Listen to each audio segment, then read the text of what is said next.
Depois eu cumprimento o delegado-geral sobre mais a parte investigativa. Oficial, eu já ouvi você num outro meio de comunicação dizendo que pelo menos a velocidade não poderia ser em torno de 40, 50 quilômetros, pelo vídeo que você observa aí. Boa tarde. Boa tarde, Silas. Boa tarde a toda a sociedade de audiência que nos assiste. A nossa observação diante das imagens é que o carro estava, com certeza, a uma velocidade superior a 40 km por hora, mesmo sendo uma análise subjetiva, porque o impacto da Amarok sobre o carro Agile arremessou esse veículo para o muro, para o outro lado da via. Ou seja, o contato da Amarok com o Agile foi no cruzamento. Esse contato foi suficientemente forte para arremessar o veículo sobre o muro.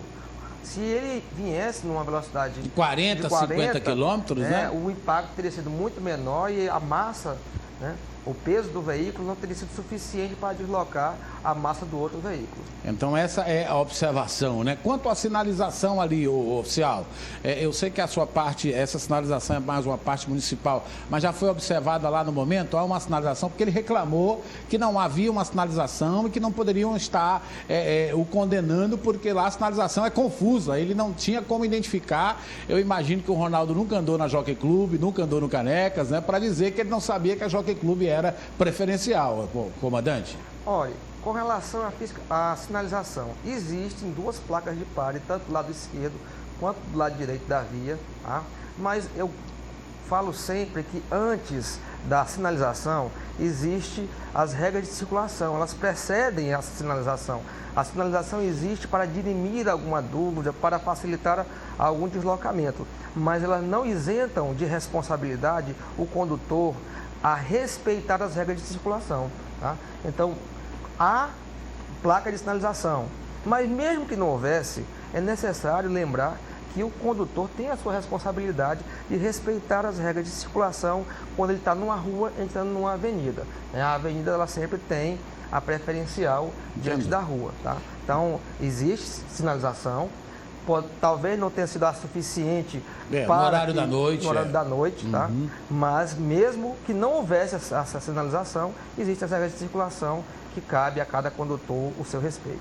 Uma coisa é certa, uma pessoa experiente em acidente de trânsito, no seguro, me disse, Silas, nenhum dos dois, e isso eu não sei se a perícia vai poder atestar, viriam com menos de 100 quilômetros. Nenhum dos dois. Nem o que vinha na preferencial, porque, olha, o impacto foi tão grande no carro que, preste bem atenção, ele me dizia que eu não entendo disso, que a velocidade do Agile também é grande, porque a própria Amarok rodou também, porque a velocidade foi grande. Houve um impacto, mas ela passava numa velocidade grande em que fez a Amarok rodar. A Amarok era só para empurrar se ela viesse só. Se a velocidade do Agile fosse menor, segundo este meu amigo, que não quer se identificar, a Amarok empurraria apenas o veículo e ela não rodaria pela estabilidade dela. Eu queria dizer que, claro, eu bati num boi, numa vaca, não foi num carro, num Agile.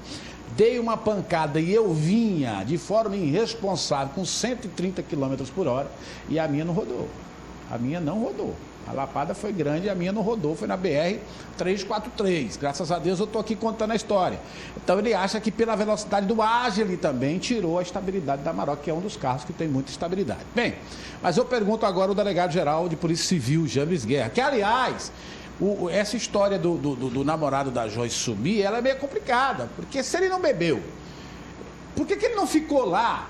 Não, morreu. Por que eu não fiquei lá para chamar a família? Por que eu não fiquei lá para dar assistência? Por que eu larguei ali a pessoa que até não amasse, que não morresse de amor, mas a pessoa que estava comigo já há algum tempo, que eu dividia com ela as minhas páginas sociais, um telefonema para a família? Não, eu abri no mundo, né? Fica a pergunta, né? Mas, delegado, as investigações estão ocorrendo, porque o que impera hoje no país é que o crime de trânsito, ele geralmente tem uma pena pequena, a lei não é tão dura, se há mortes, há um homicídio sempre, mas sem a intenção de matar. Como está sendo conduzida esta investigação, delegado? Por favor, boa tarde. Boa tarde, Sena, Silas, todos. No Brasil, né, o homicídio só existe em razão do trânsito, o homicídio culposo no trânsito, certo? A pena não ultrapassa 4 anos, portanto, não resulta, né? Claro. Na reclusão daquela pessoa que é responsabilizada. Ao longo do tempo, a jurisprudência evoluiu e passou a entender que, em alguns casos, né, ficaria configurado não o homicídio culposo de trânsito, mas o dolo eventual. Isso. Uma situação em que alguém assuma o risco para um determinado evento e que o resultado, sendo trânsito ou não, é imputável a título de dolo. Então, nós tivemos, principalmente em São Paulo, uma forte atuação da Polícia Civil de São Paulo e do Ministério Público de São Paulo. E, em alguns casos, eles conseguiram levar a júri e, portanto, condenaram, e as pessoas passaram a ficar reclusas pelo homicídio doloso praticado com o uso de veículo, fora do Código de Trânsito. No Piauí, nós não temos nenhum caso de condenação por homicídio doloso, nenhum caso. Até mesmo o caso mais recente, que chamou mais atenção na mídia, foi o caso daquele profissional de saúde que acidentou-se lá no caminho na de 343 Maior, e onde morreram 5 pessoas. A polícia fez o indiciamento por homicídio doloso, certo? Das 5 pessoas que vinham no outro veículo, considerando que havia sido feito uso de álcool, que a velocidade era excessiva e que as condições eram as condições claras para a polícia de homicídio doloso, quando ele assume o risco de provocar aquele resultado. Bom, a Justiça lá de Autos, competente para o caso, declinou, né, daquele entendimento, que inclusive foi o mesmo entendimento do Ministério Público, que fez a denúncia, e desclassificou o crime para homicídio culposo. Então, a gente aqui não tem tantas esperanças no desenrolar desse procedimento de compreender que isso vá a júri popular, porque nós não temos outros históricos a esse respeito. Aqui parece que tem um caso daquele jornalista César Galvão, que a família luta muito para ir para a júri popular, né? Mas já faz quanto tempo? Já faz algum tempo. Pois é, então a polícia vai trabalhar com a seguinte ideia. Primeiro, nós estamos investigando os fatos, certo? Sim. Estamos investigando todos os condutores. Claro. Não partimos de nenhuma suposição. Estamos investigando todos os condutores. Eu estou sabendo, gente, só que eu estou apresentando o programa aqui, viu? Deu um tempo aqui. Pois não, querido. Já ouvimos ontem o condutor do Agile e está marcado para amanhã a oitiva do Ronaldo Lages, né? Para que ele apresente a versão dele. Agora, independentemente da versão de cada uma dessas pessoas, o que vale para a polícia é a prova que será produzida, certo? Nós temos muitas provas. Temos o vídeo, temos o testemunhal, temos as pessoas que estavam lá após o acidente, nós temos o trajeto onde eles estavam antes e onde se encontram hoje. Então, tudo isso vai ser refeito nesse cenário. Tivemos uma boa perícia de local de crime, ela chegou na hora, muito bom. Fez a sua parte pericial, o pessoal do trânsito isolou a área devidamente.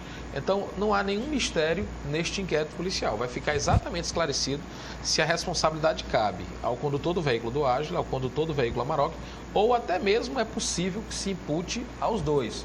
Uma hipótese de concorrência de culpas, que é previsto também no Código Penal, se for esse o entendimento do delegado de polícia do caso. O delegado que está à frente é o Sebastião Alencar e sua equipe.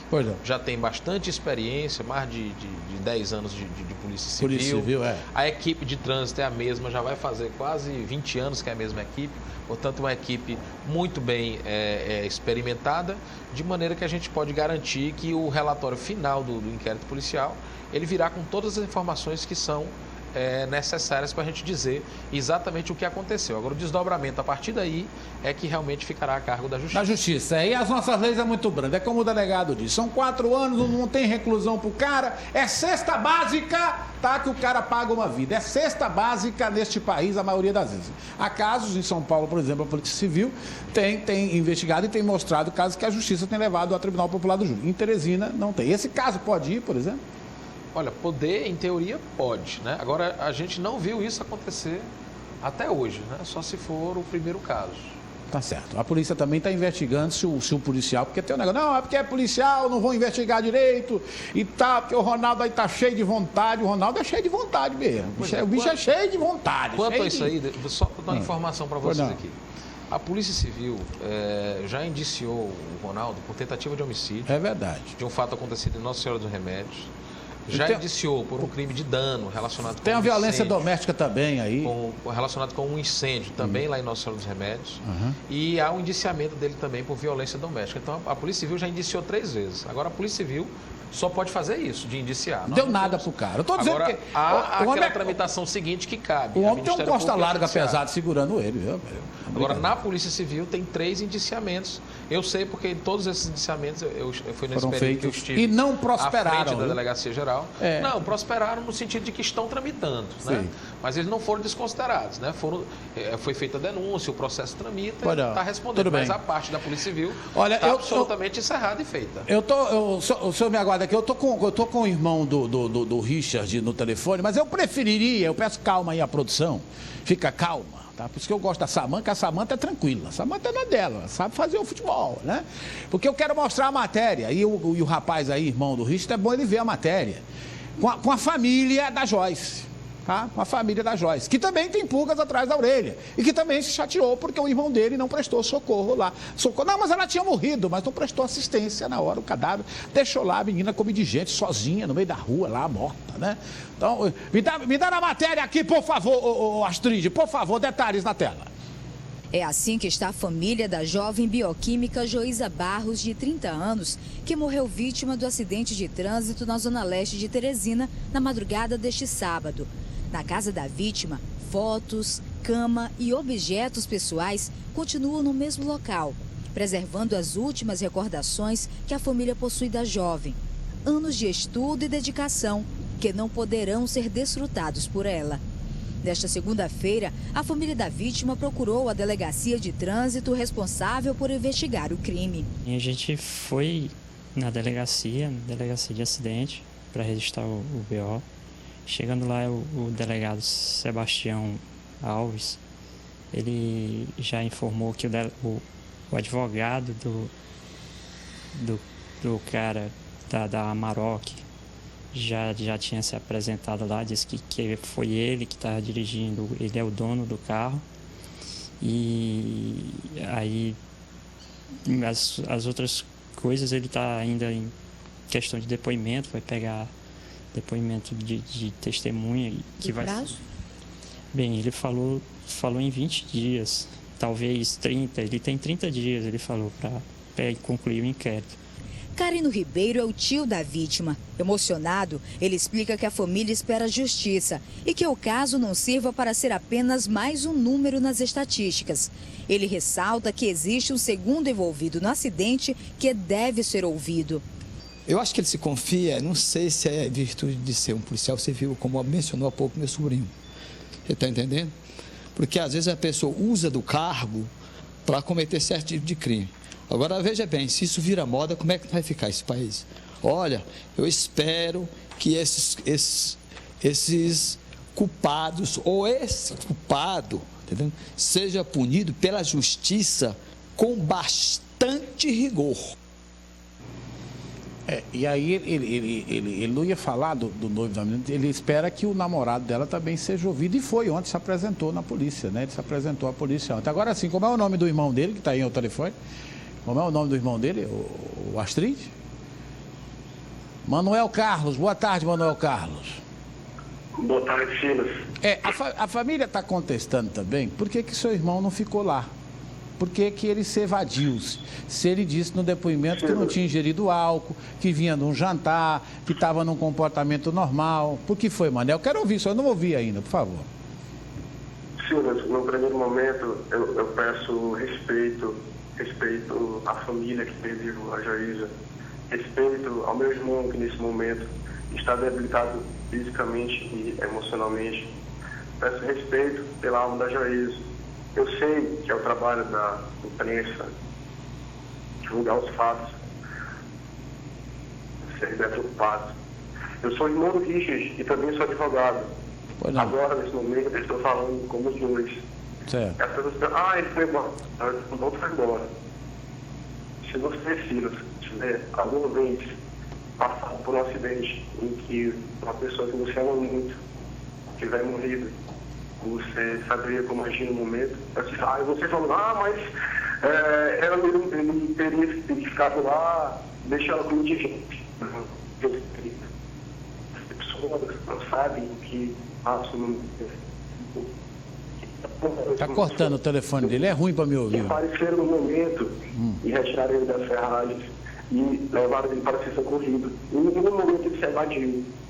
Eu penso que a imprensa deve utilizar bem as palavras, porque a imprensa era capaz de mover opiniões.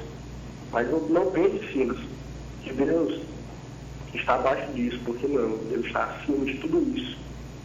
E nesse caso serão duas justiças utilizadas, a dos homens, que podem ser modificadas, e a de Deus. Se por acaso o Ronaldo, que causou essa tragédia, ele sabe que ele causou, porque numa preferencial, independentemente de dar simpático ou não, ele como policial civil deveria saber, o sentido é esse. Os fatos estão colocados, há provas, há testemunhas, há fatos. O que a população deve olhar, e principalmente o delegado e as pessoas responsáveis por essa investigação, é o que aconteceu. E que o Ronaldo não se utilize do cargo dele para escapar. Infelizmente, a nossa justiça brasileira, eu digo, a legislação brasileira, ela é falha.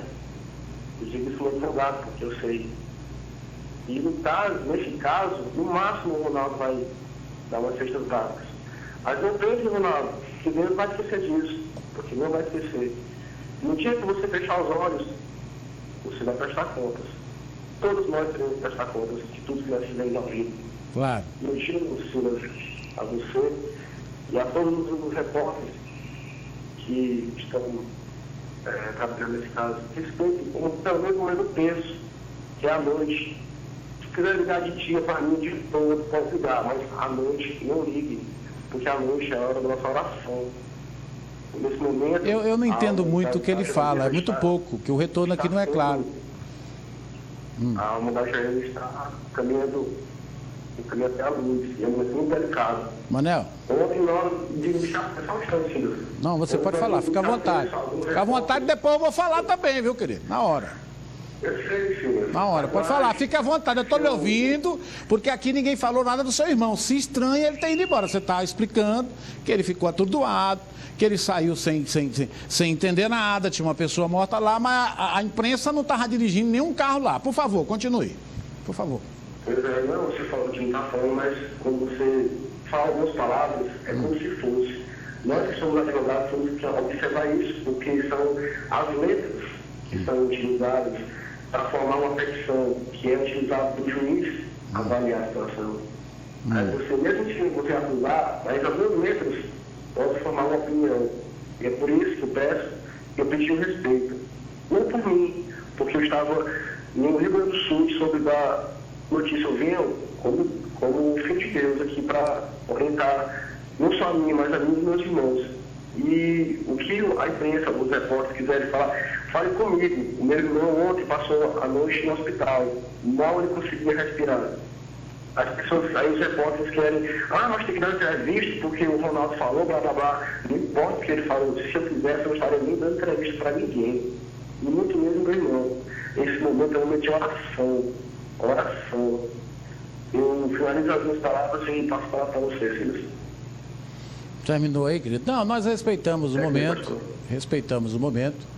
Entendemos do momento que seu irmão está passando, agora é o papel da imprensa, e principalmente provocado pela família. A família, ela está querendo respeito na hora que ela quer o esclarecimento, viu, Carlos? Ela está querendo esclarecimento, ela não quer silêncio, não, ela não quer que a imprensa silencie agora, tá? Claro que nós não podemos aqui estar, eu estou dizendo aqui que o cara, um especialista em trânsito, disse que o Ágil também não vinha numa velocidade menor. Independente disso, porque como ele vinha na preferencial, agora ele tinha que obedecer a velocidade daquela região, da região urbana, que deve ter um limite de velocidade, né, comandante? Então ele devia obedecer, mas isso vai ser apurado, é como o delegado James disse, isso vai ser apurado.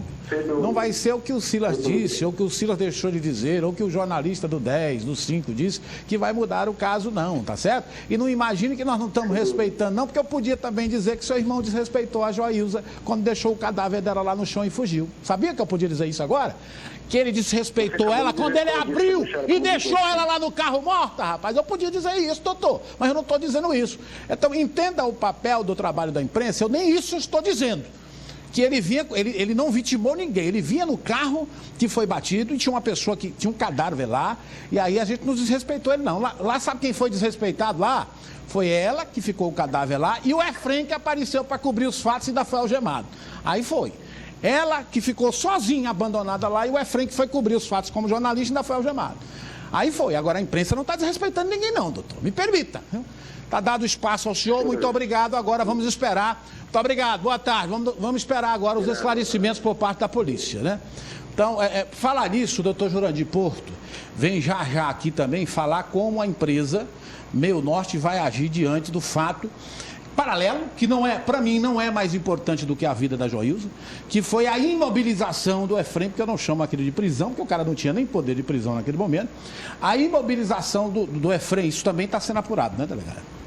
Não nesse mesmo inquérito, certo? Claro que não, claro que não. O que a Corregedoria fez foi instaurar o procedimento para apurar o que nós consideramos que foi uma prisão ilegal, certo? Primeiro, o perito que esteve lá no local, ele tem poder de polícia. Entretanto, o exercício do poder de polícia, ele tem limitações e tem a forma de ser exercido. Ele não poderia ter feito a prisão daquela maneira. E segundo, né, também não poderia haver solto a pessoa do Efrem, porque quem decide sobre as prisões ou não é o delegado de polícia, sempre que alguém apresenta a pessoa. Porque, Silas, as pessoas acham que o papel do delegado de polícia é automaticamente prender. Não. O delegado de polícia é uma pessoa que está raciocinando e que recebe aqueles casos que lhes são trazidos e vai decidir se é caso de prisão ou não. Então, não é o agente de polícia, não é o policial militar, não é o perito criminal que vai dizer quais são os casos de prisão, não. Quem diz é o delegado de polícia no momento do flagrante. Depois do delegado de polícia, em sede de juízo, aí é que o juiz de direito decide. E o juiz de direito pode revisar uma decisão que é do delegado de polícia. Mas o poder de classificar aquele ato como de prisão é do delegado de polícia. Então, o correto, se é que houve algum tipo de situação relacionada com a dificuldade do trabalho policial, de se fazer o trabalho policial, o certo era se conduzir até a central, quando então o delegado vai dizer, olha, isso aqui, nesse não momento... Não imobilizado, eu acho que ele foi imobilizado. Pois é. Então, ninguém pode imobilizar ninguém. O uso de algemas, ele é regulamentado por uma súmula. Claro, que por só isso pode que ser o delegado de polícia em resistência, carreira jurídica, ele é quem tem que decidir sobre esse tipo de conduta. Então, quanto à parte administrativa, a Corregedoria já está tomando conta do caso. Nós estamos vendo esse caso com a seriedade que é necessário de se ter. Não é papel da polícia estar prendendo o jornalista que está no exercício da função, não é papel policial. Claro. Esse papel policial é investigar os crimes. Claro. E aquele que pratica crime, a gente está reprimindo. Né? Agora, eu vejo de outra forma. Eu até ontem não abordei, porque eu acho importante, para mim, eu continuo dizendo. Continuo e vou continuar dizendo. É a vida da Joilza, que se perdeu lá. Essa imobilização do Efrem precisa, merece, deve ser apurada e, se foi arbitrária, porque ele não encaminhou as autoridades necessárias, deve ser punida. Mas importante é a vida da menina que se foi-se ali. Acabou-se ali. Por isso que são dois procedimentos bem distintos. Por que eu já sugiro o terceiro procedimento? O que é que esse perito faz? Calma. Isso aí é uma interrogação minha. Certo. O que esse perito fazia aí? Coincidência? Pode ser, calma, pode ser. Por que esse perito algemou o Efrem? Por que esse perito estava tão preocupado que as coisas não fossem registradas? Por quê? Será que este perito, ele apenas imobilizou o Efrem? Ou ele estaria ali chamado, ou ele foi chamado para tentar abafar alguma coisa? Isso tudo tem que ser respondido, né, delegado? Silas, eu sei dizer o que ele falou, né, o perito. O que é que ele diz, o perito? Ele disse que estava passando no local quando viu o tumulto. Sim. Em razão dele ser policial, ele se aproximou. Claro. E o objetivo dele seria o de preservar até a chegada da perícia criminal. Tudo bem. Que, de fato, a perícia chegou. Né? E nesse íntere, né, houve essa situação dele com o Efrem. Né? Então, não há motivo algum para a gente ter... Para levantar outra desconfiança. Não, até o presente momento, não. Agora o processo disciplinar... Eu sou curioso, sou jornalista e sou curioso mesmo. Estou lhe perguntando. Não tem. Satisfazer a minha curiosidade. Conseguiu satisfazer a minha curiosidade. Não tem. Agora que eu fico invocado, fico. né? Tudo bem. Por que eu não levo? Esse negócio de algemar refém aqui, já levei até uma chamada da direção hoje, porque disse que eu não dei importância ontem. Eu continuo dizendo, importância é a vida da Joísa, né? Que foi embora. Mas a direção, inclusive, vai tomar as providências. Eu já vejo, vamos investigar por que esse rapaz imobilizou o Efraim lá. Que diabo é que o Efraim não podia registrar os fatos? Mas existe o procedimento já instaurado lá. Já, né? Então pronto. Já me satisfaz. São 30 dias prorrogáveis por mais 30. Olha. Para se apurar a conduta dele, a regularidade da conduta dele, e o secretário é quem julga o processo. Eu entendo que num caso desse, amanhã eu posso estar envolvido num caso desse.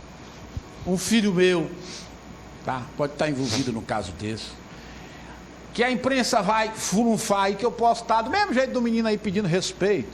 Agora eu vou dizer, eu acho que o respeito também tem que ser de todos os lados. O respeito a Joísa, que ficou lá sozinha, feito uma indigente. Abandonaram mesmo. É como se eu viesse com a minha namorada, com as minhas esposas, Deus o livre, me envolvesse num acidente, largasse o corpo dela lá e fugisse, rapaz. Não estou acusando o menino, não. Acho que, eu não sei nem a idade desse garoto, pode estar atordoado, né? O cara fica bêbado, mas é complicado. A família tem direito de cobrar. Por que esse rapaz desapareceu assim? Tem um direito e a imprensa faz o seu papel. Tá aí as placas. Então, as placas, a perícia sai em 15 ou 20 dias, delegado? Não, o laudo da perícia tem 15 dias para ser expedido. Agora, o inquérito policial tem 30. E se houver necessidade de mais algum tipo de perícia, a gente pode pedir a prorrogação, que fica a critério do juiz, mas via de regra o juiz atende, porque é um pedido em cima da investigação. Agora, se esse caso, ele é um caso que tem prioridade, tá? A gente vai fazer o possível para concluir os primeiros 30 dias, em virtude da comoção que está sendo causada. Claro. E para a gente dar uma resposta satisfatória, porque a gente entende que a sociedade deva ser esclarecida o quanto antes. A gente não pode só agir assodadamente, precipitando os fatos, mas priorizando com certeza o resultado do inquérito. Isso nós vamos estar fazendo para que a sociedade possa ter uma resposta eficiente, clara, para que não reste dúvidas sobre o que aconteceu. Tá bom, muito obrigado então. Obrigado, oficial. Você tem alguma coisa mais a acrescentar? Só queria apenas destacar que é preciso que os condutores de veículo em Teresina, eles assumam também essa responsabilidade das regras de circulação. Tem sido questionado muito durante as 2 últimas semanas a questão da sinalização em Teresina, se é boa ou se é ruim. Não é boa, não. A questão principal que nós observamos é que, no que pese a melhoria dessa sinalização, no que pese o estabelecimento de novas formas de sinalização, isso não deverá diminuir a atenção desse condutor nas regras de circulação, naquele que ele tem que dar preferência ao pedestre, ao ciclista, ao motociclista, porque somente a união desses detalhes, regras de circulação, sinalização, comportamento do condutor na via, é que nós vamos conseguir reduzir essas estatísticas tão severas de acidente de trânsito com morte na capital. Muito obrigado então, senhores, muito obrigado, tá? Daqui a pouco nós vamos entrevistar o doutor Jurandir, que é advogado do grupo, que vai dizer as providências sobre o caso do Efraim Ribeiro, tá? Agora, deixa eu fazer um esclarecimento. Aqui ninguém quer culpar ninguém. A polícia vai dizer, vai falar... Aliás, o gerente do bar não gravou dizendo que o Ronaldo não bebeu. Ele disse só lá que nós fomos atrás dele para ele confirmar a história gravada. Ele disse que não ia entrar nessa bola dividida. Não, o homem não bebeu, confundi e tudo. Bem, fazer o quê? O cara não quer dizer. O Ronaldo disse que não bebeu, a perícia vai mostrar, sei lá, tem condição de mostrar? Acho que as testemunhas lá do bar onde ele esteve, né? Tem vários meios de prova. Vários meios de prova, então não adianta. A mentira tem perna curta, né? Se a gente fica cobrando aqui. Agora tem um detalhe, ao doutor aí, irmão do Richard, eu desejo toda a recuperação do mundo a ele. Fico realmente o pesar para ele também pelo envolvimento nesse acidente. Agora, doutor, a imprensa precisa falar, era só a gente calar. Joísa morreu, foi uma fatalidade, acabou. A mina de 29 anos morreu, deixa lá, morreu. Era para ser assim, morreu. Aí pronto, ninguém ia mexer, perguntar porque seu irmão não ficou lá, perguntar porque o Ronaldo também não ficou lá, perguntar por que o Ronaldo invadiu a preferencial, perguntar de onde seu irmão vinha. Não é para perguntar nada, né, doutor? Que é isso, rapaz, paciência, com todo respeito.